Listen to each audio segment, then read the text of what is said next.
Arms অ্যাক্টে দুজনকে ধরা হয়েছে, এই বিষয়টা নিয়ে আপনি কি বলবেন?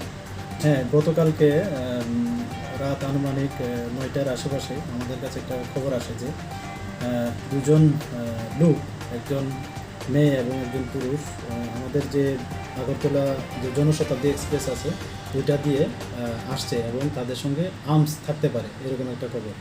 তো সোর্সের যে কনফিডেন্স আমাদেরও মানে এটা সত্যি মনে হলো। তারপর আমরা জিআরপি থানার পুলিশ অফিসার স্টাফ যারাই আছেন এবং আমাদের যারা গোয়েন্দা বিভাগে আছেন, আমরা সবাই মিলে সবগুলা যে প্ল্যাটফর্ম আছে আমাদের আগরতলা রেল স্টেশনে 1 নম্বর 2 নম্বর 3 নম্বর সবগুলাতেই বেসিক্যালি ওই মানে এই যে জনশতাব্দী ট্রেনটা এটা 3 নম্বর প্ল্যাটফর্মে আসার কথা। তারপরে আমরা সর্বত্র ছড়িয়ে ছিটিয়ে পড়ি যেখান থেকে মানে মানুষ বা প্যাসেঞ্জার যারা রেল স্টেশন থেকে এক্সিট হয়, এই সব এক্সিট পয়েন্টগুলো আমরা চক আউট করে আমরা সাদা পোশাকে আমরা সবাই অ্যাম্বুশ পেশে বসে আছি। তার সেম যখন রাত প্রায় আনুমানিক 10:30টার সময় সেই জনশতাব্দী ট্রেনটা এসে পৌঁছলো 3 নম্বর প্ল্যাটফর্মে, তখন আমরা অবজার্ভ করলাম যে দুটা মানে একটা মেয়ে এবং একটা ছেলে খুব স্পিডে যে ফ্লাইওভার আছে ওদিকে যাওয়ার চেষ্টা করছে। তো তাদের যে স্পিড প্লাস তাদের যে বডি ল্যাঙ্গুয়েজ দেখে আমাদের সন্দেহ হয় যে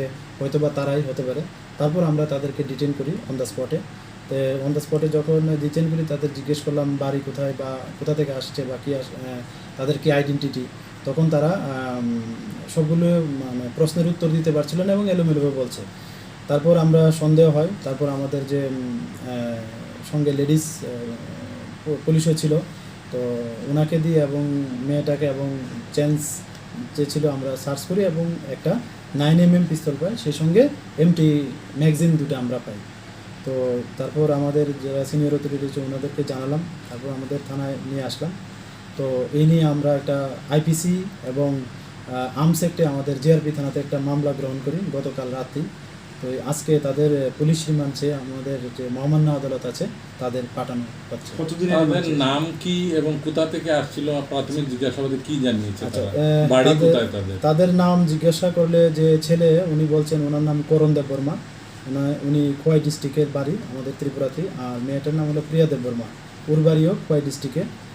আর তারা প্রিলিমিনারি যে বলছে যে তারা ধর্মনগর থেকে এসেছে।